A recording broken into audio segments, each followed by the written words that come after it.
کمال خلاق ذات اس کی، جمال ہستی حیات اس کی، بشر نہیں عظمت بشر ہے میرا پیمبر۔ بسم اللہ الرحمن الرحیم۔ ناظرین محترم السلام علیکم۔ ناظرین، پروگرام سچ سویرا کے ساتھ آپ کا میزبان اظہر علی عابدی حاضر خدمت ہے۔ ناظرین، آپ جانتے ہیں کہ ان دنوں سچ سویرا میں سیرت ختمی مرتبت محمد مصطفیٰ صلی اللہ علیہ وآلہ وسلم سے متعلق گفتگو ہم کر رہے ہیں، اور پروگرامز کی یہ سیریز ہے محسن انسانیت کے عنوان سے جو جاری ہے۔ آج بھی اسی پر گفتگو ہوگی۔ سچ ٹی وی پر گویا ان دنوں بہار آئی ہوئی ہے، اور یہ بہار میلاد مصطفیٰ صلی اللہ علیہ وآلہ وسلم ہے۔ ربیع الاول تو مہینہ ہی وہ ہے جس کو کہا بہار کا مہینہ جاتا ہے، اور سیرت پر کیا خوبصورت سیرت سے متعلق پھول، شگوفے، کلیاں یہاں پر سچ ٹی وی میں کھل رہی ہیں، اور ان کی خوشبو یقیناً کیمرے کے ذریعے، ہوا کے ذریعے آپ تک بھی پہنچ رہی ہے۔ آج بھی سیرت رسول کے ایسے ہی درخشاں پہلوؤں پر گفتگو ہوگی۔ آئیے سب سے پہلے اپنے مہمانان گرامی سے متعارف ہو جاتے ہیں۔ ہمارے ساتھ اس وقت موجود ہیں ڈاکٹر ندیم عباس بلوچ صاحب۔ ڈاکٹر ندیم عباس بلوچ صاحب اسلامی اسکالر ہیں اور سیرت پر، تاریخ پر، دینی معارف پر گہری نظر رکھتے ہیں۔ ہمارے ساتھ ایک اور علمی شخصیت موجود ہیں، ڈاکٹر سید حامد فاروق بخاری صاحب۔ ہمارے گجرات سے آئے ہوئے مہمان ہیں آپ، وہاں پر آپ کا مرکز بھی ہے، اور اسلامی دینی خدمات کے حوالے سے اور علمی حوالے سے بھی آپ کی بہت خدمات ہیں۔ میں دونوں مہمانوں کا بہت شکریہ ادا کرتا ہوں۔ اور ہمارے ساتھ طاہر محمود قادری صاحب بھی موجود ہیں، جو معروف نعت خواں ہیں، بہت ہی خوبصورت پیاری آواز میں پڑھتے ہیں۔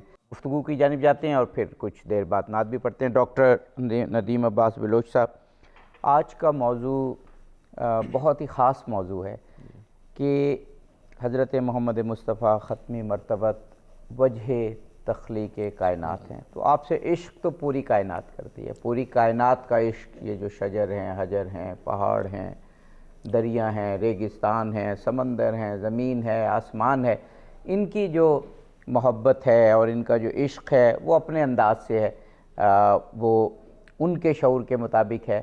ہم انسان جن کو اللہ تعالیٰ نے اختیار دیا ہے، ہم اپنی معرفت کے مطابق عشق کرتے ہیں۔ تو عشق مصطفیٰ مسلمانوں کے لیے ایک قلبی مضبوطی کا باعث بھی ہے اور ایمان کا تقاضا بھی ہے۔ لیکن آج کا موضوع یہ ہے کہ اگر عشق مصطفیٰ ہو تو دین و دنیا میں بھی کامیابی ہے، اور سب سے بڑھ کر پھر وحدت امت کی ضمانت ہے۔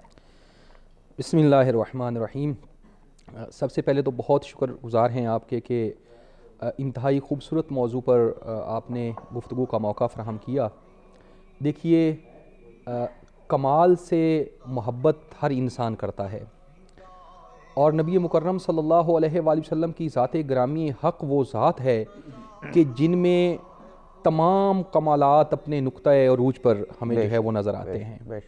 اور محبت اور عشق مصطفیٰ جو ہے، یہ ایک ایسی چیز ہے کہ ایک ایسی حرارت ہے دلوں میں کہ موسم جون سا بھی مرضی ہو۔ آپ موسم کی شروع میں بات کر رہے تھے کہ ربیع الاول بہار کی آمد کی ایک اطلاع بھی ہے۔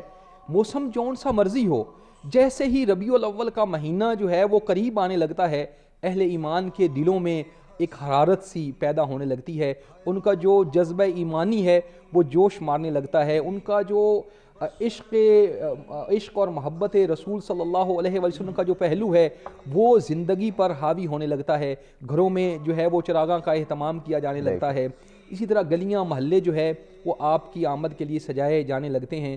تو یہ ایک فطری سی بات ہے کہ اتنے کمالات کی حامل شخصیت سے محبت ایک انسان کی فطرت کا تقاضا ہے۔ بے شک۔ جہاں تک آپ نے بات کی، بالکل درست فرمایا کہ یہ محبت اور یہ عشق جو ہے، یہ صرف زبانی اور صرف کہنے کی حد تک اور اس تک نہیں ہونا چاہیے، بلکہ اس کو اپنے ہمارے عمل میں، ہمارے جو ہے وہ کردار میں اس کو ظاہر ہونا چاہیے۔ اور میں بڑا وہ واقعہ پڑھ کے حیران ہو رہا تھا کہ دیکھیے ہم آج جو سیرت رسول ہم سے تقاضا کرتی ہے، آج جو محبت رسول ہم سے تقاضا کرتی ہے، آج جو عشق رسول ہم سے تقاضا کرتا ہے، اس کے لیے ہمیں جان کی قربانی نہیں دینی پڑتی. صحیح. ان کے لیے ہمیں بہت کم موقع ایسا آتا ہے کہ بہت کم افراد کے لیے کہ جان کا مسئلہ بن جائے.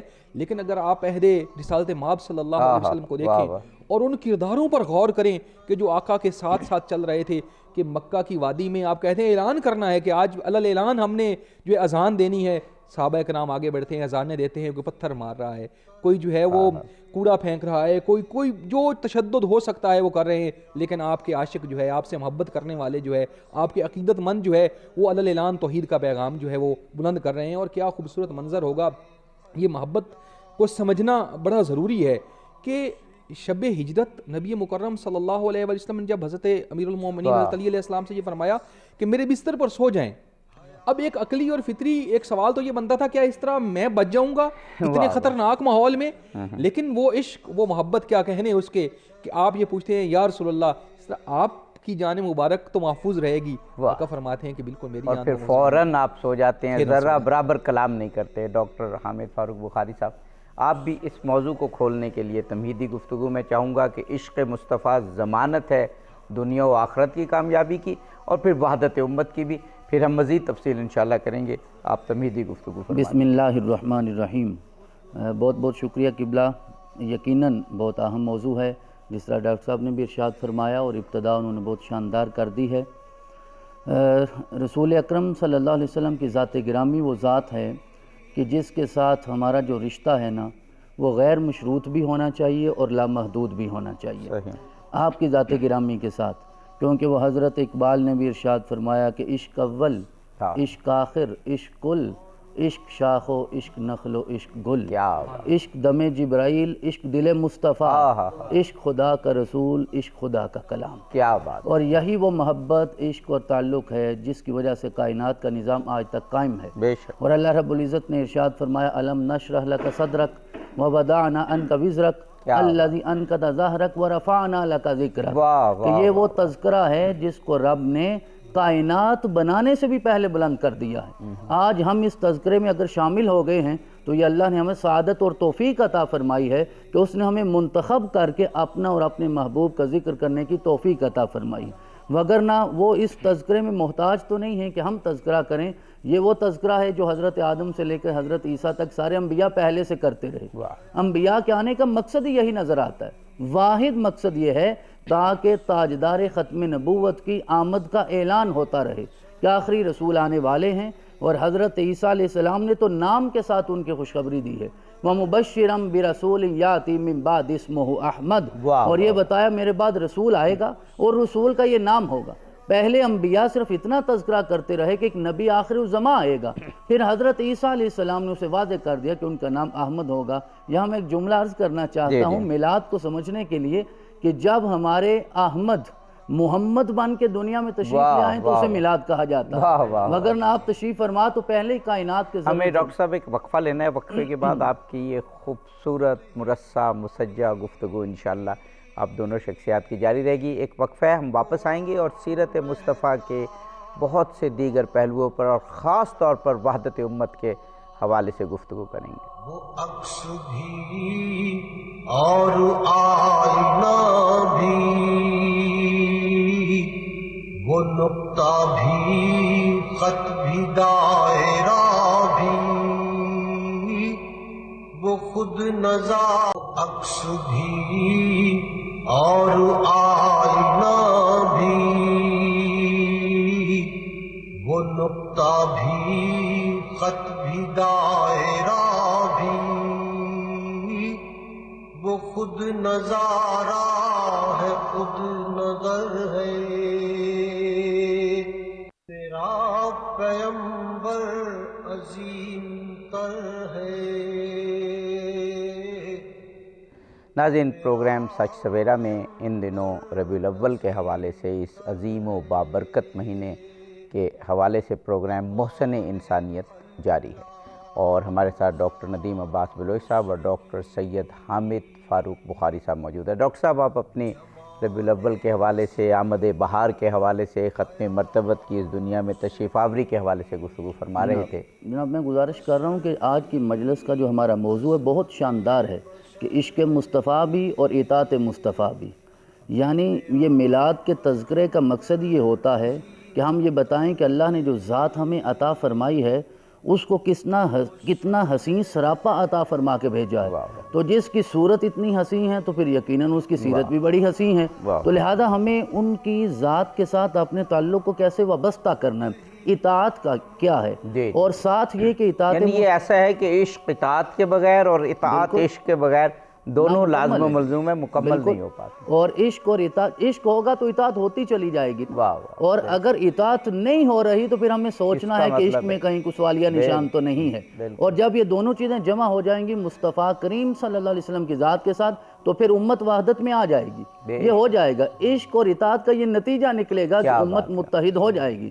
آج اگر امت متحد نہیں ہے تو ہمیں اپنے گریبان میں بھی سوچنا چاہیے، چلے فرانس کو دھمکیاں تو ہم نے دینی ہے لیکن اپنے حوالے سے بھی یہ چیزیں ہمیں سامنے رکھنی ہیں۔ اب جو اصول اللہ رب العزت نے اپنے رسول کی اطاعت کا عطا فرمایا ہے وہ بنیادی ایک بات میں عرض کرنا چاہوں گا کہ سورۃ الاخلاص میں ارشاد فرمایا قل هو اللہ احد، کیا محمد صلی اللہ علیہ وسلم آپ اعلان کر دیے وہ اللہ ایک ہے، حالانکہ ہم بھی اس کے بندے ہیں، وہ براہ راست وہ توحید ہم سے خطاب فرمائے، ہمیں کہے کہ میں تمہارا اللہ ہوں اور ایک ہوں، لیکن درمیان میں واسطہ لا کے کہا کہ محمد صلی اللہ علیہ وسلم میرے حبیب آپ فرما دیں کہ وہ اللہ ایک ہے۔ پتہ یہ چلا کہ رسول آتے ہی اس لیے ہیں کہ اللہ رب العزت کی ذات گرامی اور عام انسانوں کے درمیان ایک واسطہ ہو جائے، ایک وسیلہ ہو جائے، اور وہ وسیلہ بن کے ہی آتے ہیں، اور پھر ہمیں اطاعت ان کی کرنا ہوتی ہے۔ یعنی اس جملے کو میں یوں عرض کرنا چاہوں گا کہ اصلاً اطاعت اللہ کی ہوتی ہے لیکن عملاً اطاعت رسول کی ہوتی ہے، کیونکہ عملاً اطاعت اللہ کی کرنا۔ کیا خوبصورت بات کی ڈاکٹر ندیم عباس بلوچ صاحب۔ یہ جو عشق مصطفیٰ ہے یہ یوں لگتا کیا ہے ہی ایسا کہ اگر امت مسلمہ ایک جست ہے تو یہ عشق مصطفیٰ روح ہے، اگر عشق مصطفیٰ نہ ہو تو گویا یہ جست جو ہے یہ بالکل اس کی کوئی اس طرح کی، جیسے اشرف المخلوقات خداوند قدوس نے ہمیں بنا کے بھیجا تو اس طرح کی حیثیت حاصل نہیں کر پائے گا۔ یہ عشق ہے جو انسان کو، مسلمان کو اشرف المخلوقات بناتا ہے، یہ عشق مصطفیٰ ہے۔ واقعاً بالکل درست فرمایا آپ نے کہ یہ بنیادی بات جو ہے وہ معرفت کے ساتھ عشق و محبت رسول ہی ہے کہ جو انسان کو اشرف المخلوقات بناتی ہے، اور یہ انسان کے اندر قربانی کا وہ جذبہ پیدا کر دیتی ہے، بلکہ میں کہوں گا کہ وہ جذبہ صادقہ پیدا کر دیتی ہے کہ جس میں انسان جو ہے وہ پھر عام انسان نہیں رہتا، وہ ایک اشرف المخلوقات کی جو اصل منزل ہے وہ اس پر فائز ہو جاتا ہے، اور یہ عشق جو ہے یہ قربانی مانگتا ہے۔ جہاں بھی عشق ہوگا اگر وہاں قربانی ہوگی تو وہ عشق صادق ہے۔ آج ہم اگر عشق نبی مکرم صلی اللہ علیہ وسلم کا دعویٰ رکھتے ہیں تو ہمیں وہ قربانی ذہن میں ضرور رکھنی ہوگی کہ جو نبی اکرم صلی اللہ علیہ وسلم کے عشق کی جو ہے وہ مانگی بھی گئی ہے۔ اور میں ایک حدیث دیکھ رہا تھا کہ آپ صلی اللہ علیہ وآلہ وسلم کے پاس ایک صحابی آئے اور کہا یا رسول اللہ مجھے آپ سے بڑی محبت ہے۔ آقا نے کہا کہ اچھا مجھ سے بڑی محبت ہے، تو انہوں نے 3 بار اس بات کو ریپیٹ کیا کہ یا رسول اللہ مجھے آپ سے محبت ہے، یا رسول اللہ مجھے آپ سے محبت ہے، یا رسول اللہ مجھے آپ سے محبت ہے۔ تو آپ نے فرمایا اچھا اگر مجھ سے محبت ہے تو دیکھو پھر فکر و فاقہ اور مصیبتوں کا انتظار کرو۔ جس کے دل میں میرا عشق ہوگا، جس کے دل میں میری محبت ہوگی، اس کی طرف اس طرح سے فکر و فاقہ اور مشکلیں آئیں گی، آزمائش آئے گی، ایسی آزمائش عشق جو ہے وہ آزمائش مانگتا ہے، یعنی ایسی آزمائشیں آئیں گی۔ آپ کی تعبیر ہے آپ صلی اللہ علیہ وسلم کی، جس طرح پانی جو ہے وہ بلندی سے نیچے آتا ہے اس طرح آزمائشیں آئیں گی۔ آج ہم چھوٹی چھوٹی مشکلیں، چھوٹی چھوٹی مسائل سے پریشان ہو جاتے ہیں، اگر وہ عشق مصطفیٰ میں ہم سچے ہیں تو ہمیں انتظار کرنا چاہیے ایسی مشکلات کا، ایسی امتحانات کا کہ جس کے نتیجے میں ہم اس عشق کی منزل میں آگے جو ہے وہ مزید بڑھتے جائیں گے۔ اور یہ دعا کریں کہ خداوند قدوس ہمیں وہ وسائل دے، وہ ہمت دے، وہ برداشت دے، وہ قوت دے کہ ہم ان قربانیوں کے لیے جو ایک دل چاہیے، جو جگر چاہیے، جو ہمت چاہیے وہ ہمیں حاصل ہو۔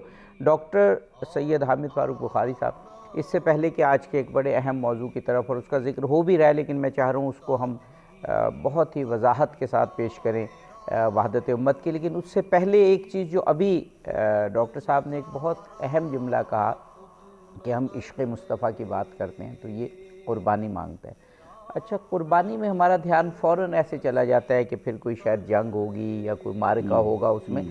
یہ صرف وہ قربانی نہیں ہے، یہ مفادات کی قربانی بھی مانگتا ہے، یہ انا کی قربانی بھی مانگتا ہے، یہ اپنے آپ کو نمایاں کرنے کی قربانی بھی مانگتا ہے، یہ امت کی وحدت کی خاطر اپنے کچھ چیزیں قربان کرنے کی قربانی بھی مانگتا ہے. یہ پہلو ذرا بیان فرمائیے گا. جی بالکل آپ نے درست فرمایا. اور اگر ہم خاندان اہل بیت کی سیرت کا مطالعہ کریں تو یہ ساری قربانیاں جن کو آپ نے ایک جملے میں بیان کیا ہے ہمیں وہ ایک سراپے کی صورت میں نظر آتی ہیں. وہاں صرف کربلا پہلے دن تو نہیں ہوئی نا، پورا ایک سلسلہ ہے. پھر جا کے اس میں جب ایک علامت کے طور پر ان قربانیوں کی ابتدا کا نام آتا ہے تو دو نام آتے ہیں، ایک حضرت خدیجہ اور ایک حضرت ابو طالب. ان دو شخصیات کا نام آتے ہی اور پھر صحابہ کرام بعد میں، کہ یہ آتے ہی ہمیں قربانیوں کا ایک سلسلہ نظر آ جاتا ہے. قبلہ گزارش یہ ہے کہ عشق مصطفیٰ ہو یا اطاعت مصطفیٰ ہو یا اس کے نتیجے میں ہونے والی قربانیاں ہوں، جناب سیدنا ابو طالب علیہ السلام کا نام تو جلی حروف سے نظر آئے گا نا.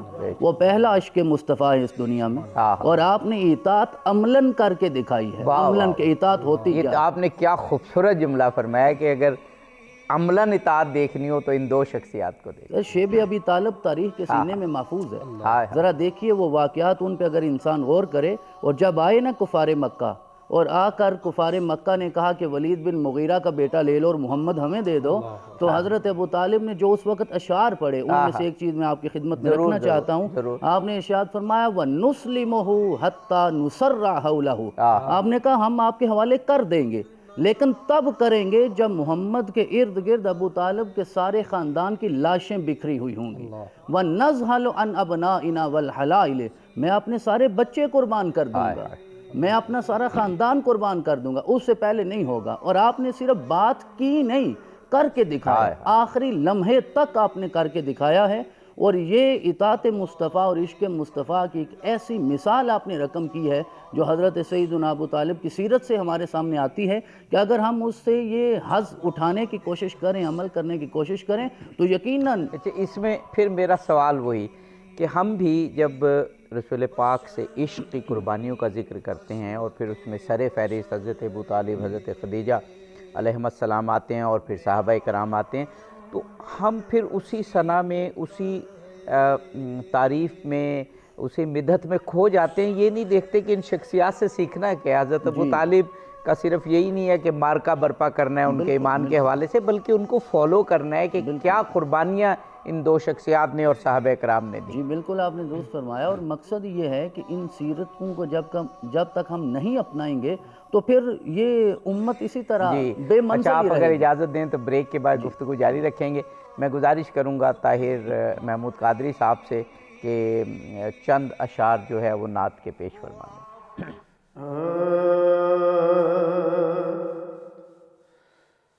تو شاہ دو عالم کا گدا ہے کہ نہیں ہے،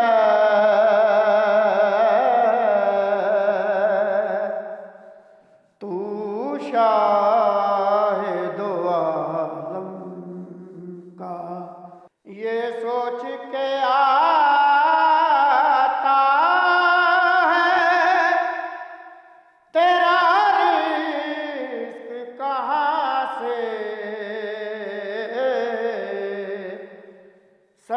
سرکار کی نسبت کا صلہ ہے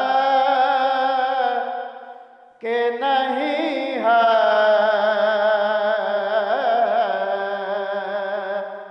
سرکار کی نسبت کا صلہ ہے کہ نہیں ہے.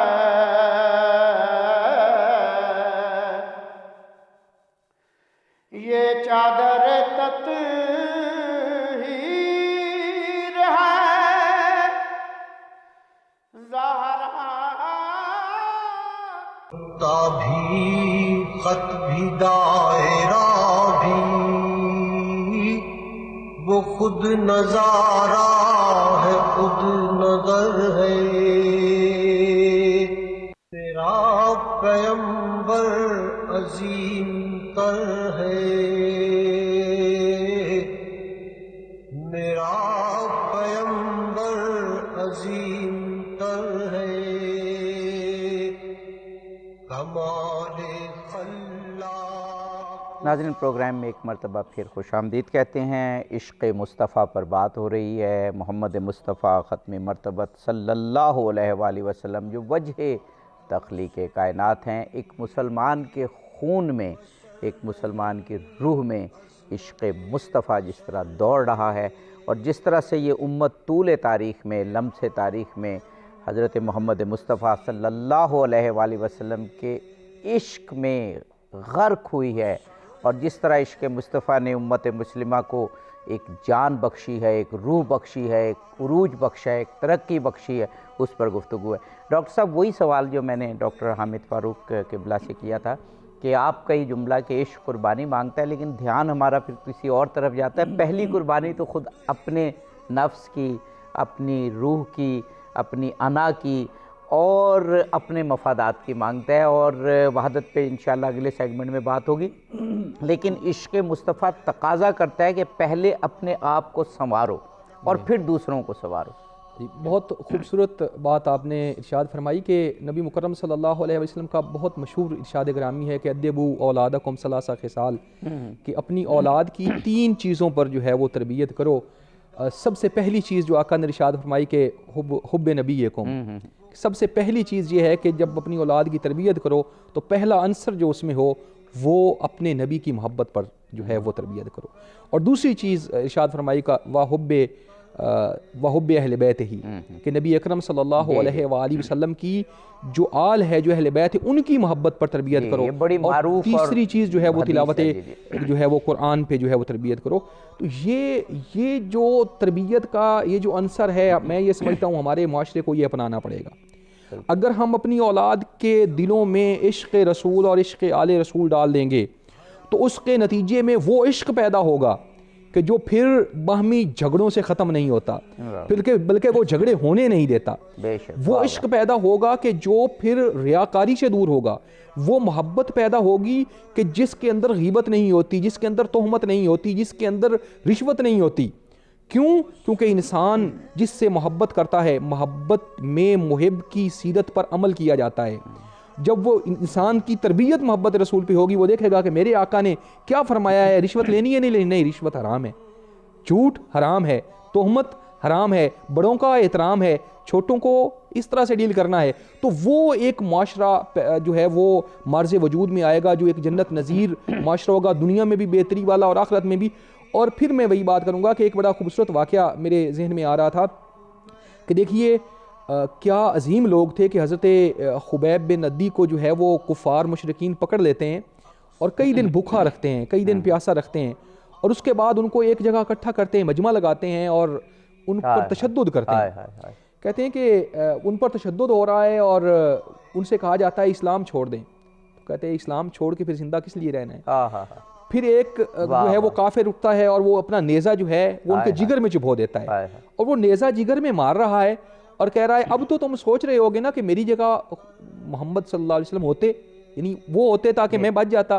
تو اتنے میں وہ حضرت خبیب جوش میں آتے ہیں اور فرماتے ہیں کہ میری جان اور میرے رسول کی جان، کہا کہ میں اپنی جان کے بدلے میں یہ بھی نہیں چاہتا کہ ایک کانٹا میرے مصطفیٰ کے جو ہے وہ پاؤں میں لگ جائے۔ سبحان اللہ۔ یعنی یہ کیفیت جب انسان کے اندر وہ عشق کی پیدا ہو جائے گی، محبت کی پیدا ہو جائے گی، تو اس کے نتیجے میں پھر جو انسان پیدا ہوتا ہے وہ باکمال انسان ہوتا ہے۔ ڈاکٹر سید حامد فاروق بخاری صاحب، عشق مصطفیٰ ہمیں اطاعت کی دعوت دیتی ہے، اور اطاعت سے پھر تہذیب نفس ہوتی ہے، انسان کی روح خوبصورت ہو جاتی ہے۔ تو اس پہ آپ جی، میں ایک حدیث مبارکہ کا سہارا لینا چاہوں گا کہ رسول اللہ صلی اللہ علیہ وسلم نے ارشاد فرمایا کل امتی یدخلون الجنت الا من ابا۔ آپ نے صحابہ کرام کو ارشاد فرمایا کہ میرا ہر امتی جنت میں جائے گا سوائے اس کے جو میرا انکار کرے۔ تو صحابہ نے گزارش کی یا رسول اللہ آپ کا انکار کرے گا تو امتی کیسے ہوگا؟ یا تو امتی ہو یا انکار کرے، 2 صورتیں کیسی جمع ہو جائیں گی؟ تو تو رسول اللہ صلی اللہ علیہ وسلم نے ارشاد فرمایا من اطاعنی فقد دخل الجنہ ومن عصانی فقد ابا، کہ جو کلمہ پڑھنے کے بعد میری اطاعت کرے گا وہ امتی ہونے کا حق ادا کرے گا اور وہ جنت میں جائے گا، اور توحید و رسالت کی گواہی دینے کے بعد بھی اگر کوئی نافرمان ہو گیا تو میرا امتی نہیں ہے۔ تو رسول اللہ صلی اللہ علیہ وسلم نے اعلان فرما دیا کہ وہ میرا امتی نہیں جو توحید و رسالت، اور جس طرح اقبال نے کہا زبان سے کہہ بھی دیا لا الہ، تو آج کل جھگڑے ہی صرف زبان سے کہنے کی حد تک ہے نا، دل و نگاہ کا کلمہ تو کوئی تسلیم ہی نہیں کر رہا کہ زبان سے پڑھا تو وہ کلمہ ہے، ویسے نہیں ہے۔ تو رسول اللہ نے ارشاد فرمایا وہ نہیں، ومن عصانی فقد، قرآن کا ایک ایک حرف صرف اس لیے نہیں ہے کہ اس متن کی تلاوت کریں اور حرف کے بدلے 10 نیکیاں لے جائیں، وہ کتاب ہدایت بن کے آیا، اور رسول اللہ کے فرمان میں جو مفاہیم ہیں اب اللہ رب العزت ہر ایک کو سمجھنے کی توفیق عطا فرمائے، وگرنہ قرآن کہتا ہے لَهُمْ قُلُوبٌ لَا يَفْقَهُونَ بِهَا، دل تو ہیں سمجھتے نہیں، وَلَهُمْ أَعْيُنٌ لَا يُبْصِرُونَ بِهَا وَلَهُمْ آذَانٌ لَا يَسْمَعُونَ بِهَا أُولَٰئِكَ كَالْأَنْعَامِ بَلْ هُمْ أَضَلُّ أُولَٰئِكَ هُمُ الْغَافِلُونَ۔ اور دوسرا جو ڈاکٹر صاحب نے اشارہ فرمایا اس حدیث مبارکہ کی طرف، اچھا یہ بات ہم وقفے کے بعد انشاءاللہ کریں گے، اور وقفے کے بعد انشاءاللہ پھر وحدت امت جو آج کل کی بہت بڑی ضرورت ہے، بلکہ ہمیشہ ضرورت رہی، اس پر گفتگو کی۔ ناظرین ہمارے ساتھ رہیے۔ میرا پیمبر عظیم تر ہے،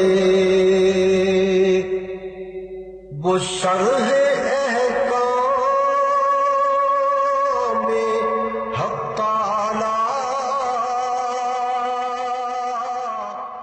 خلاق ذات اس کی، جمال ہستی حیات اس کی، بشر نہیں عظمت بشر ہے، میرا پیمبر عظیم تر ہے۔ ناظرین پروگرام میں آپ کو خوش آمدید کہتے ہیں۔ ناظرین ربیع الاول کا مہینہ وجہ تخلیق کائنات، فخر موجودات، ختم المرسلین، خاتم النبیین حضرت محمد مصطفیٰ صلی اللہ علیہ وآلہ وسلم کے ظہور کا، میلاد کا، آمد کا، اس دنیا میں ظاہری تشریف آوری کا مہینہ ہے۔ ناظرین ختم مرتبت محمد مصطفیٰ صلی اللہ علیہ وآلہ وسلم کا میلاد 12 ربیع الاول کو پوری دنیا میں منایا جاتا ہے۔ ایک روایت 17 ربیع الاول کی بھی ہے کہ 17 ربیع الاول کو آپ اس دنیا میں تشریف لائے، اور ایک روایت جو متفقہ ہے کہ 17 ربیع الاول کو حضرت امام جعفر صادق علیہ السلام، جن کو تاریخ نے فرزند رسول کے نام سے یاد کیا، وہ بھی تشریف لائے۔ اب حضرت امام خمینی نے آج سے بہت سال پہلے، 40-50 سال پہلے یہ کہا کہ یہ 12 اور 17 کا اختلاف کیا اختلاف ہے، پورا ہفتہ جشن میلاد منایا جائے اور اس کو ہفتہ وحدت کے نام سے یاد کیا جائے۔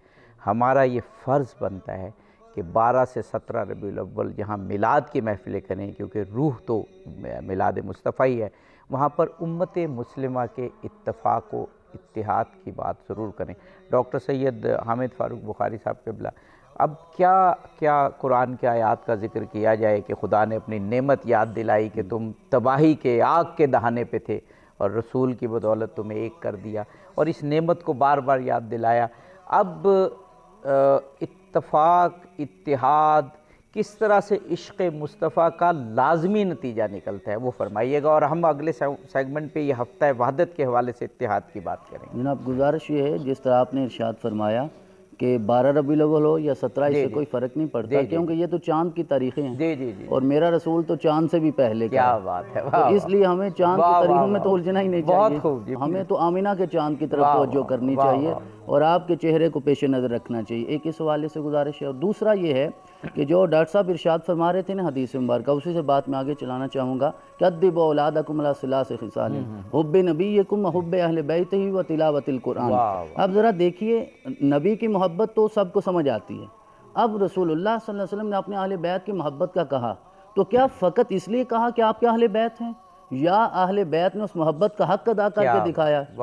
جتنی قربانیاں، بڑے اہم نقطہ، جتنی قربانیاں دین مصطفیٰ صلی اللہ علیہ وسلم کے لیے اہل بیت نے خود دی ہیں، اتنی کوئی قربانی دے نہیں سکا. بے شک. اور اگر ہم آغاز کریں حضرت ابو طالب سے اور کربلا تک آئیں تو وہ سلسلہ صرف ان کی ذات تک نہیں رکا. پھر چاہے حضرت علی المرتضیٰ علیہ السلام کی ذات گرامی ہو، حضرت حسن و حسین ہو، یا حضرت علی اصغر تک چلے جائیں، وہ آپ کے پوتے یا پڑ پوتے ہی نظر آتے ہیں. بے شک. یہ سچ ٹی وی پہ ہم نے 60 پروگرامز کی ایک سیریز کی جو موجود ہے نیٹ پر، شیب ابی طالب سے کربلا تک. واہ واہ، کیا جی بات.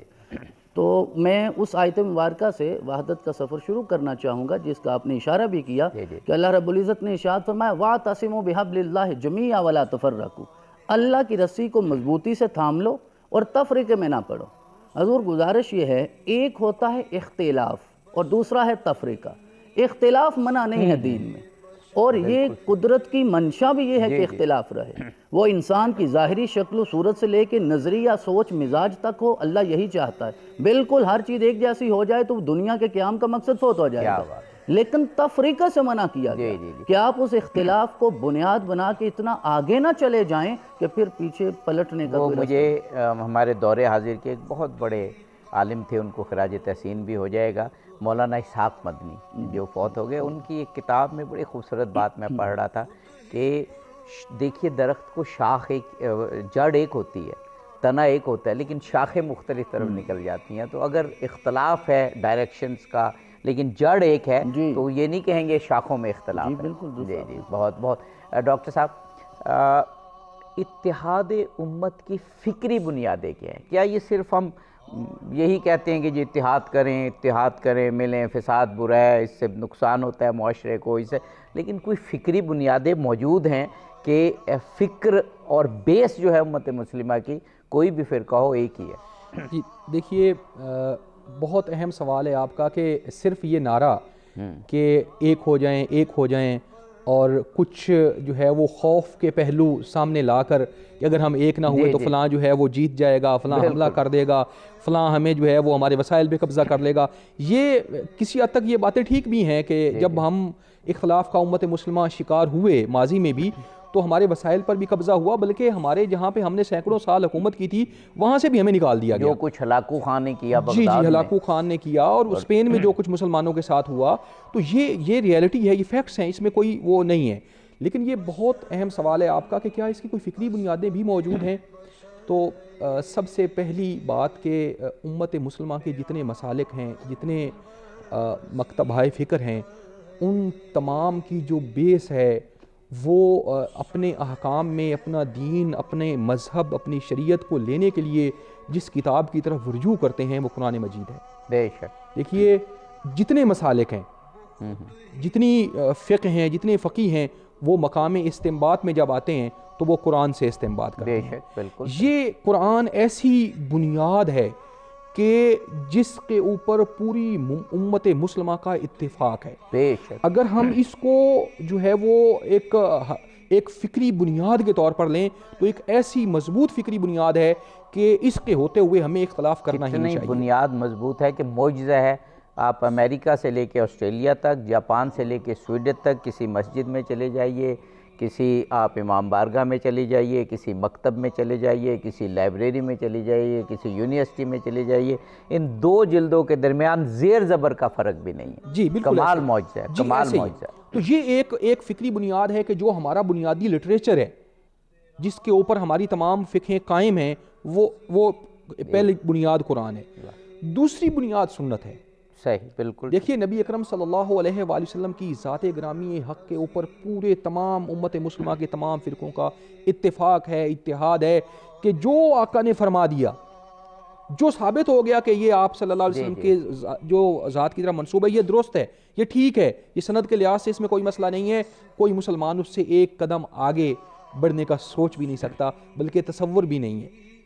اور بلکہ ایسے صحابہ کرام کے بھی اور واقعات موجود ہیں کہ جب آپ صلی اللہ علیہ وسلم کا فرمان آ جاتا تو پھر تمام کی تمام جو اختلاف رائے ہے وہ ختم ہو جاتی. دوسری بنیاد جو ہے وہ سنت رسول اکرم صلی اللہ علیہ وآلہ وسلم ہے. اور اگر ہم عقیدت کی، عشق کی، محبت کی بات کریں تو پھر خود نبی اکرم صلی اللہ علیہ وسلم کی جو شخصیت ہے، جو آقا کی جو محبت ہے، کیا ہم اس کو ایک فکری بنیاد نہیں سمجھتے کہ آپ کی محبت پر، آپ کے عشق پر، چاہے کوئی امریکہ کا مسلمان ہے، چاہے کوئی ترکی کا مسلمان ہے، چاہے کوئی جو ہے وہ پاکستان کا، چاہے انڈیا کا مسلمان ہے، ہم آپ صلی اللہ علیہ وسلم کی محبت پر متفق ہیں.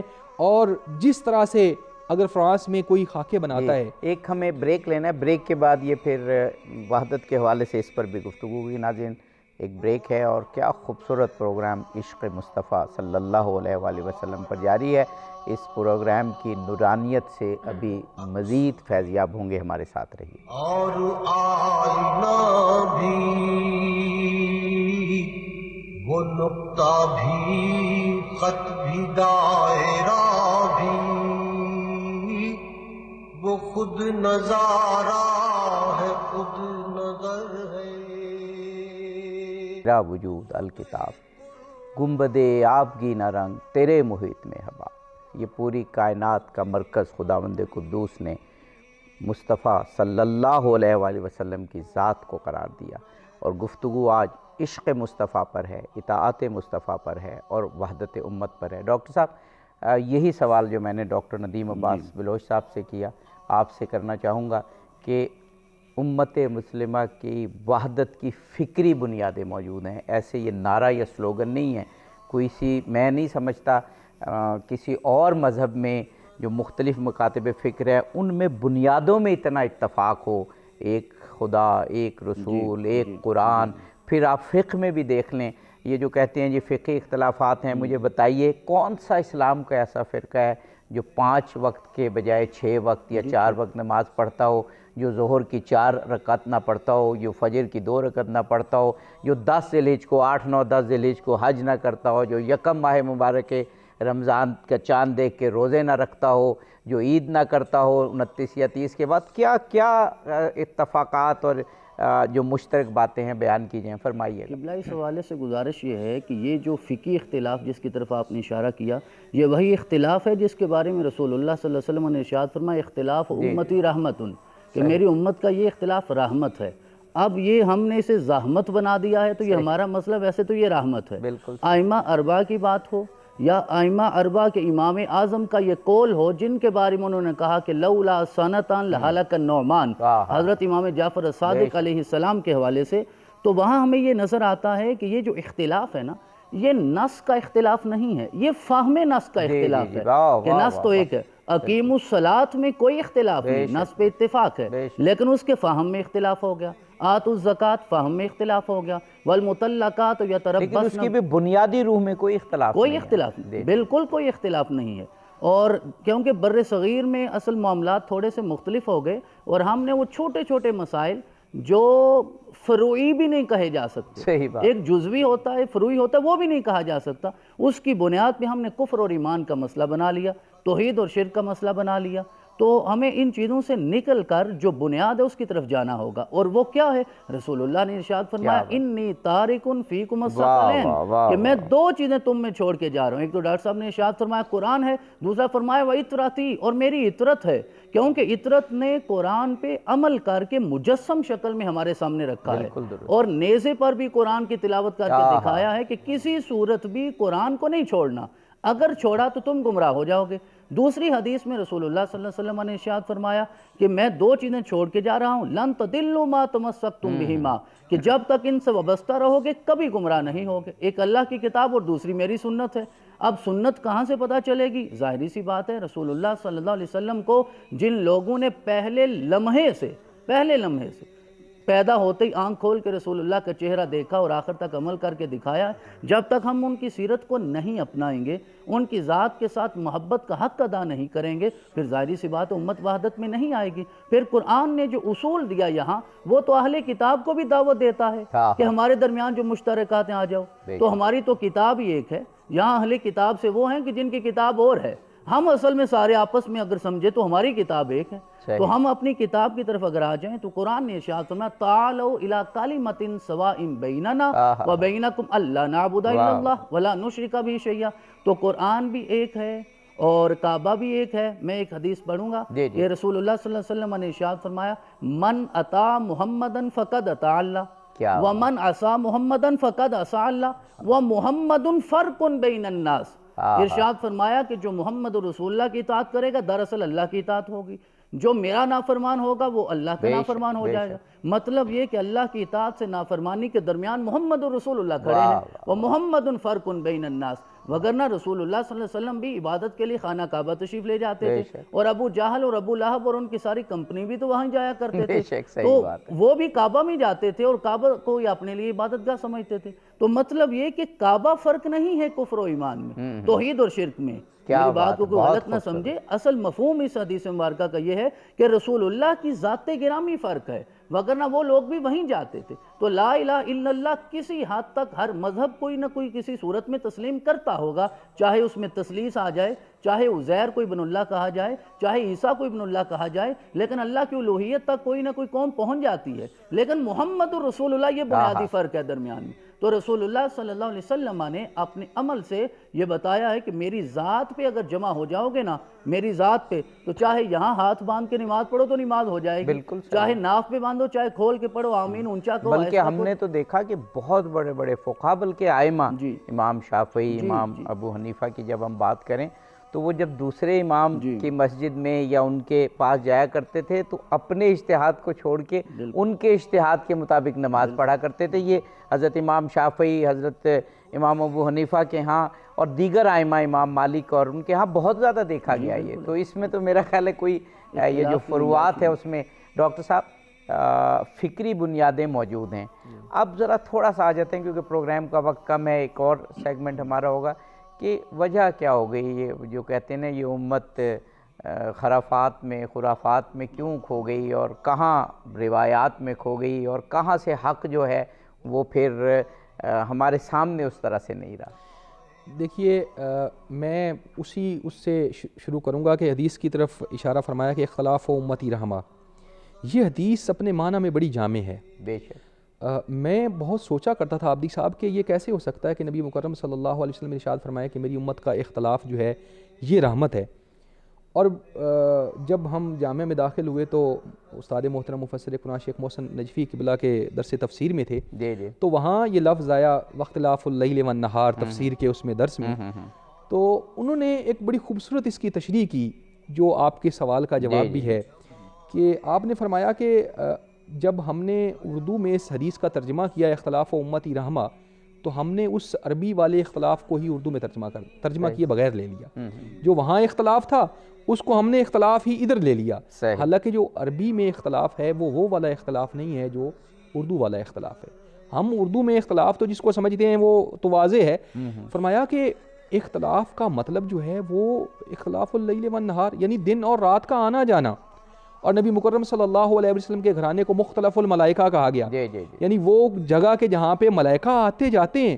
تو اس حدیث کا اگر ہم یہ ترجمہ کر لیں کہ اختلاف و امتی رحمہ کہ ہماری امت کا آنا جانا جو ہے یہ رحمت ہے، تو کتنی خوبصورت بات ہو جائے گی۔ اور میں ایک بڑا مسئلہ یہ سمجھتا ہوں کہ ہم نے اپنے دروازے دوسروں کے لیے بند کر دیے اور خود اپنے دروازے بند کر کے اپنی چار دیواری کے اندر بیٹھ گئے، ہم نے امت کو ان دائروں میں بند کرنا شروع کر دیا، وہ امت کے جس کو نبی اکرم تعلیم دے کے گئے تھے کہ ایک دوسرے کی طرف آتے جاتے رہنا، بلکہ ایک دوسرے کی طرف نہیں، کفار اور مشرکین کی طرف بھی جانا۔ کیوں؟ کیونکہ تم جاؤ گے تو اسلام پھیلے گا، تم جاؤ گے تو میری تعلیمات ان تک پہنچیں گی۔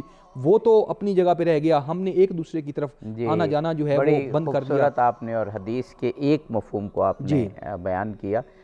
یقیناً ہمیں وقفہ لینا ہے، وقفے سے قبل ہم طاہر محمود قادری صاحب سے کہیں گے کہ کچھ نعت کے کچھ بول ہمیں سنا دیجیے۔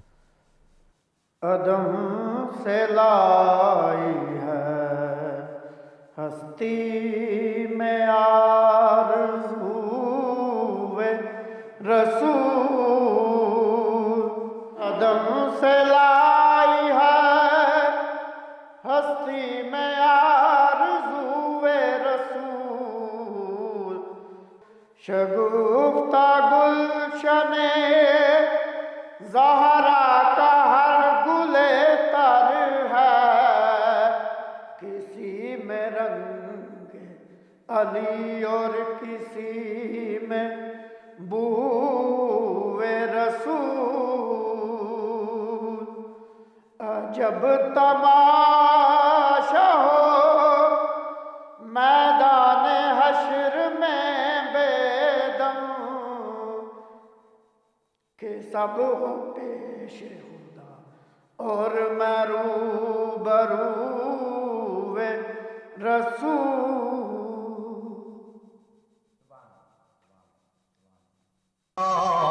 اس کی جمال ہستی حیات اس کی بشر نہیں عظمت بشر ہے میرا پیغمبر عظیم تر ہے وہ شرح ناظرین، پروگرام میں ایک مرتبہ پھر حاضر خدمت ہیں، آپ کو خوش آمدید کہتے ہیں۔ میلاد مصطفیٰ صلی اللہ علیہ وآلہ وسلم کے یہ پروگرام ہے محسن انسانیت، جو سچ ٹی وی سے ان دنوں مسلسل جاری ہیں۔ آپ دیگر پروگرام بھی دیکھ رہے ہیں، اور سچ سویرا میں محسن انسانیت کی یہ سیریز، اور بہت علمی خوبصورت گفتگو کرنے والے مہمانان گرامی ہمارے ساتھ ہیں۔ ڈاکٹر ندیم عباس بلوچ صاحب، ڈاکٹر سید حامد فاروق بخاری صاحب۔ ڈاکٹر صاحب، فکری بنیادوں کی ہم نے بات کی، امت مسلمہ کی، اور سب سے بڑی بنیاد تو عشق مصطفیٰ ہی ہے۔ عملی اقدامات کیا کرنے چاہیے؟ میں اب آپ کیونکہ بہت کم ٹائم ہے، اب 4-5 منٹ ہیں ہمارے پاس دونوں شخصیات کے لیے، کہ عملی اقدامات کیا کرنے چاہیے وحدت امت کے جملہ لیے؟ اس میں 2-3 مثالوں کی طرف تاریخ سے اشارہ کرنا چاہوں گا، ضرور۔ اور مثال سے بڑی تو عملی کوئی صورت نہیں ہوتی۔ جی جی جی۔ جب حضرت سیدنا امیر المومنین علی المرتضیٰ علیہ السلام کی شہادت ہوئی، جی جی اس وقت تک یہ آپ کی توجہ میں چاہوں گا کہ اس وقت تک امت میں قصاص کی روایت پڑ چکی تھی، کہ قصاص کے نام پہ جنگیں بھی ہوتی تھی، ساری چیزیں ہوتی تھیں، لیکن آپ کے جانشین حضرت سیدنا حسن علیہ السلام نے قصاص کے نام پہ کوئی جنگ نہیں لڑی، آپ نے کوئی جتھے نہیں جمع کیے، آپ نے اس چیز کو برداشت کیا ہے تاکہ امت وحدت میں رہے۔ اس سے بڑی کوئی مثال ہمیں نہیں ملتی۔ بہت۔ پھر جب آپ نے صلح کی ہے اور اپنا حق چھوڑا ہے، اس سے بڑی مثال تاریخ بھی محروم ہے اس سے بڑی کوئی مثال دینے میں۔ اور اس سے آگے میں اشارہ کروں گا، جب کربلا ہو گئی، اب اس سے بڑا کوئی ظلم تاریخ انسانیت میں نہیں ہوا، اس سے بڑا کوئی ظلم نہیں۔ لیکن حضرت امام حسین علیہ السلام کے جانشین حضرت امام زین العابدین علیہ السلام یزید کے دربار میں کھڑے ہیں، تو آپ اپنا حق تو بتا رہے ہیں، اپنے خاندان کا تعارف تو کروا رہے ہیں، لیکن امت کی وحدت کربلا کے واقعے کے بعد بھی اہل بیت نے توڑنے نہیں دی، آپ نے کوئی ایسا قدم نہیں اٹھایا۔ اور حضرت امام حسن عسکری علیہ السلام کی شہادت تک یہ سارا سفر اگر ہم طے کرتے چلے جائیں تو کبھی کسی نے اتنا ظلم برداشت کرنے کے بعد بھی یہ نہیں کہا کہ ہم بدلہ لیں گے، بلکہ جب بھی حکمرانان وقت نے بلایا ائمہ کو، چاہے امام جعفر صادق ہوں، امام موسیٰ کاظم ہوں، امام علی رضا علیہ السلام، کفار کے مقابلے میں جب ان کی مدد کی ضرورت پڑی تو ائمہ تشریف لے آئے۔ بے شک۔ تو میں 2 جملے حضرت امام زین العابدین کو اس خطبے سے پیش کرنا چاہتا ہوں جو آپ نے یزید کے دربار میں ارشاد فرمایا، تاکہ عشق مصطفیٰ بھی واضح ہو جائے، اطاعت مصطفیٰ بھی ہو جائے، اور اس سے بڑی وحدت کی مثال کوئی نہیں جو زین العابدین سراپا بان کے یزید کے دربار میں کھڑے ہیں۔ آپ نے ارشاد فرمایا کہ میرا تعارف شاید لوگ جانتے ہیں، جو جانتے ہیں دوبارہ سن لیں، جو نہیں جانتے میں انہیں بتانا چاہتا ہوں، آنا ابن مکہ و مینا، آنا ابن زمزم و صفا۔ اور پھر آج معراج کی جب ہم بات کرتے ہیں، بہت سارے لوگ اس معجزے کو سمجھ نہیں پاتے، تو یہ قریباً 1400 سال پہلے بنتا ہے، 1381 سال پہلے کی بات ہے، حضرت امام زین العابدین نے سمجھا دیا۔ تو جب معجزہ معراج زین العابدین سمجھائیں تو پھر کسی اور سے سمجھنے کی ضرورت نہیں ہے۔ آپ نے اپنا تعارف میں فرمایا، آنا ابن من اسری به من المسجد الحرام الى المسجد الاقصى، انا ابن من بالغ به جبریل الى سدرۃ المنتہى۔ اب سدرہ تک معجزہ پہنچنے کے لیے بہت سارے لوگوں نے سمجھ لیا، لیکن آپ نے آگے ارشاد فرمایا، انا ابن من دنا فتدلى فكان قاب قوسين او ادنى۔ پھر وہ یزید نے جب دیکھا نا دربار کا منظر بدل رہا ہے، تو اس نے مؤذن کو اشارہ کیا کہ اذان دو، کیونکہ وہ جانتا ہے کہ اہل بیت اطہار کی زبان خاموش کروانی ہو تو اللہ کے نام پہ ہوتی ہے، ان کا سر جھکانا ہو تو وہ بھی اللہ کے نام پہ ہوتا ہے۔ تو اذان دی، اللہ اکبر، آپ نے جواب دیا، پھر اس نے کہا اشہدو ان لا الہ الا اللہ، آپ نے جواب دیا، اور بالکل میرا آخری جملہ ہے آپ کے وقت کے مطابق، وگرنہ یہ تو اتنے مبارک تذکرے ہیں کہ یہ وقت میں پابند کرنا ممکن نہیں ہے۔ تو آپ نے جب وہ جملہ سنا کہ جو یزید کا مؤذن کہہ رہا ہے اشہد ان محمد رسول اللہ، آپ نے وہاں اسے روک کے کہا، اور آج کی اس محفل کا یہ حاصل ہے کہ آپ نے ارشاد فرمایا ذرا مجھے یہ بتاؤ محمد ھذا جدک ام جدی، یہ محمد تیرے نانا ہیں یا میرے نانا ہیں؟ تو جن کے نانا ہیں انہوں نے ثابت کیا ہے کہ کربلا کا واقعہ بھی ہو جائے تو امت کو کیسے جمع کیا جاتا ہے۔ ڈاکٹر صاحب کیا خوبصورت گفتگو، واقعی مسحور کن گفتگو ڈاکٹر سید حامد فاروق بخاری صاحب نے کی۔ ہمارے پاس آپ کے لیے بھی 2 سے 3 منٹ ہیں، 2 منٹ فرمائیے گا۔ اتحاد امت کی فکری بنیادیں تو آپ نے بتا دیں، اب عملی اقدامات کیا کرنے چاہیے؟ جی، سب سے پہلے جو ہے وہ ہمیں جو بند دروازے ہیں ایک دوسرے پہ وہ کھولنے ہوں گے، یہ بہت اہم بات ہے۔ اور اگر میں یہ کہتا ہوں، آپ مزید فرمائیں گے کہ صرف یہی بات ہو جائے نا، تو جب یہ آپس میں ملیں گے مسلمان تو انہیں پتہ چلے گا کہ اختلاف تو ہے ہی نہیں، جی یہ تو ترجیحات ہیں اور وہ بھی بہت کم مختلف ہیں۔ جی بند دروازے سچ نیوز کھول، جی ایسے ہی، بالکل ایسے ہی ہے۔ جی جی اچھا، تو میں عرض کر رہا تھا کہ ہمیں بند دروازے کھولنے ہوں گے، اور بند دروازے کھولنے کی جب میں بات کرتا ہوں تو آغاز دل کے بند دروازے کھولنے سے کرنا چاہیے، کہ جو ہم دوسروں کو جو ہے وہ قبول نہیں کرتے، یہ ایک بہت بڑی ایک جو ہے وہ عجیب بات ہے کہ وہ عشق نبی جس کی ہم نے اتنی بات کی، جب وہ دوسرے کے دل میں بھی جا گزری ہے، جب دوسرا بھی اپنے آقا کے نام پر جان فدا کرنے کے لیے تیار ہے، جب دوسرا بھی اس کو بھی اتنی ہی تکلیف ہوتی ہے کہ جب نبی اکرم صلی اللہ علیہ وسلم کی شان میں گستاخی کی جاتی ہے جتنی آپ کو ہو رہی ہے، تو پھر کیا وجہ ہے کہ آپ اپنے چند جو ہے وہ اقوال کے لیے اس آقا کی محبت کو نظر انداز کر دیتے ہیں، اس محبت خدا کو نظر انداز کر دیتے ہیں، اس محبت قرآن کو نظر انداز کر دیتے ہیں، اس محبت کعبہ کو نظر انداز کر دیتے ہیں کہ جس کی شان اور فضیلتیں جو ہے وہ جو واضح ہیں۔ تو اس لیے سب سے پہلا تو یہ ہے کہ دل کا بند دروازہ کھولنا ہے، اور دوسرے نمبر پہ ہم نے یہ جو مسجدیں تقسیم کر رکھی ہیں مسالک کے نام پہ اور اجارہ داریاں قائم کر رکھی ہیں، تو ہمیں ایک دوسرے کی مساجد میں آنا جانا اور ایک دوسرے کے پیچھے نماز پڑھنی ایک دوسرے کے پیچھے نماز پڑھنی ہوگی، اہم چیز یہ ہے جی مساجد میں جو ہے نماز پڑھنی چاہیے۔ اور پھر دوسرا اگر دیکھیں درس قرآن ہو رہا ہے اور وہ میرے مسلک کا یا جس مسلک کو میں فالو کر رہا ہوں وہ دوسرا بھی دے رہا ہے، تو بھائی دیکھیں درس قرآن ہے، اس میں شرکت کرنی چاہیے، ایک دوسرے کے مدارس سے، ایک دوسرے کے علماء سے فائدہ اٹھانا چاہیے، ایک دوسرے کی کتابیں پڑھنی چاہیے۔ بے شک بے شک۔ ابھی مجھے یقین ہے آپ بہت سی باتیں بتانا چاہ رہے تھے آپ دونوں شخصیات، لیکن بہرحال میسیج بہت خوبصورت پہنچ گیا۔ میں بہت شکر گزار ہوں ڈاکٹر ندیم عباس بلوچ صاحب آپ کا، ڈاکٹر سید حامد فاروق بخاری صاحب آپ کا، طاہر محمود قادری صاحب، اور بڑا خوبصورت پروگرام ہوا۔ ناظرین، محمد مصطفیٰ ختم مرتبت فخر موجودات وجہ تخلیق کائنات صلی اللہ علیہ وآلہ وسلم، آپ کا عشق مسلمانوں کا سرمایہ ہے۔ اس عشق کو ہمیں محفوظ بھی رکھنا ہے، اور پھر اس عشق کے ذریعے جو حرارت ہمیں حاصل ہوتی ہے، جو انرجی حاصل ہوتی ہے، اس کے ذریعے ہمیں 4 دانگ عالم کو اپنی خوبصورت سیرت اور کردار سے جگمگا دینا چاہیے کہ لوگوں کو معلوم ہو کہ مصطفیٰ کے ماننے والے اتنے جگمگاتے ہوئے کردار کے مالک ہیں کہ ان کے کردار سے، ان کی سیرت سے، ان کے اقدامات سے 4 دانگ عالم میں امن قائم ہے، آشتی قائم ہے، اور روشنی ہی روشنی ہے۔ اظہر علی عابدی کو اجازت دیجیے، فی امان اللہ۔ حق تعالی